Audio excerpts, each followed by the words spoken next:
ওনাদেরকে শুধু উপর থেকে অর্ডার দেওয়া হয়েছে যে ওনাকে তুলে নিয়ে আসেন, তুলে নিয়ে আসছে। এই আটকের যেমন আমি আমার নিজের কারণ জানি না, একই সাথে ডিবিতে যারা দায়িত্বে ছিল তারা কেউই জানে না যে আমাকে কেন নিয়ে আসা হয়েছে। দর্শক, গতকাল মধ্যরাত সাংবাদিক মিজানুর রহমান সোহেল সাহেবকে তার বাসা থেকে ডিবি পরিচয়ে একদল টিম আসে এবং তাকে ডিবি কার্যালয়ে নিয়ে যায় এবং প্রায় 10 ঘন্টা সেই ডিবি অফিসে তিনি ছিলেন এবং তাকে বিভিন্ন ধরনের প্রশ্ন করা হয়েছে এবং কেন তাকে এত রাতে ডিবি পরিচয়ে তাকে বাসা থেকে তুলে নেওয়া হয়, তার কারণ কি আমরা তার কাছ থেকে জানবো। আমি বিশ্বাস করি যারা এই ভিডিও দেখছেন তারা প্রত্যেকে জানেন ওনার নাম কি, কারণ উনি অলরেডি এই বিষয়ের উপরে স্ট্যাটাস দিয়েছেন। উনি এটা নিয়ে অনেকবার কথা বলছেন, গণমাধ্যম এগুলো নিয়ে অনেকবার রিপোর্ট হয়েছে এবং একই সাথে সামাজিক যোগাযোগ মাধ্যমে এগুলো নিয়ে কথা উঠছে। সো আমি একটা মানুষকে সরাসরি কোনো দোষ দিতে চাই না, যদিও উনি ওনার স্ট্যাটাস আমার নাম উল্লেখ করেই স্ট্যাটাস দিয়েছেন, একই সাথে উনি আমার বিরুদ্ধে প্রেস রিলিজ পাঠিয়েছেন, সেটা আমি দেখছি। কেন আমার প্রতি তার কেন রাগ ক্ষোভ সেটা নিশ্চয়ই বুঝতে পারছেন, কারণ ওনার একটা জায়গায় আঘাত লাগছে। সেই আঘাতটা অবশ্য নিজেরটাই নিজে করছেন।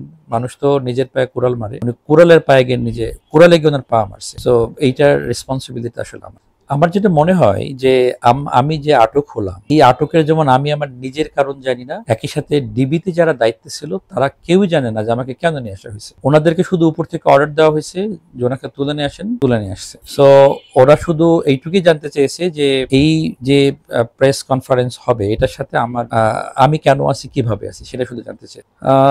এইটা একটা ধোঁয়াশা টাইপের কথাবার্তা। যদি আমাকে চিনেই থাকেন তাইলে আমাকে নিয়ে যাওয়ার মানে, যদি তারা বলেই থাকে যে ওরা আসলে খুঁজতেছেন হচ্ছে মোহাম্মদ আসলাম, যিনি হচ্ছে এই সংগঠনের সভাপতি, আমাকে যখন এসে বললো যে আমি মিজানুর রহমান সোহেল কিনা, তার মানে উনি আমাকে জেনেই নিয়ে আসছে না। তো জেনে আসলে তাহলে তো আমাকে ধরার দরকার নেই। এবং যারা আমাকে নিয়ে কথা বলছেন, রাষ্ট্রপক্ষের যারা মানুষ, তারা কেউ কেউ বলছেন যে আসলাম নামে আসলে কেউ নেই, আমি হচ্ছে আসলাম। খুবই হাস্যকর। যদিও আসলাম নামে যে ব্যক্তি আছেন উনি বিভিন্ন গণমাধ্যমে কথা বলছেন, এগুলো ইউটিউব গুগলে সার্চ করলেই তো পাওয়া যায়। আবার ওখানে যাওয়ার পরে আমি জানলাম যে আমাকে হয়তো ওরা চিনতো না, জানতো না। তাহলে একটা গোয়েন্দা সংস্থা যদি এতটা হালকা হয় যে কাকে ধরতে যাচ্ছে, সেই ব্যক্তি আসলে কে, তার ব্যাকগ্রাউন্ড কি, তাকে ধরবো কি ধরবো না, নাকি একজন বললো আর আগে যেভাবে মানুষকে গুম করে দেওয়া হতো, মধ্যরাতে তুলে নিয়ে যাওয়া হতো, মানুষের কথা বলার অধিকার কেড়ে নেওয়া হতো, সেটা কি আবারও করতে হবে? তো নতুন বাংলাদেশের কথা আপনারা বলছেন, তাই এই নতুন বাংলাদেশে মানে আসলে কি নতুন বাংলাদেশ হচ্ছে আপনাদেরকে দিয়ে? আমার প্রশ্ন আপনাদের।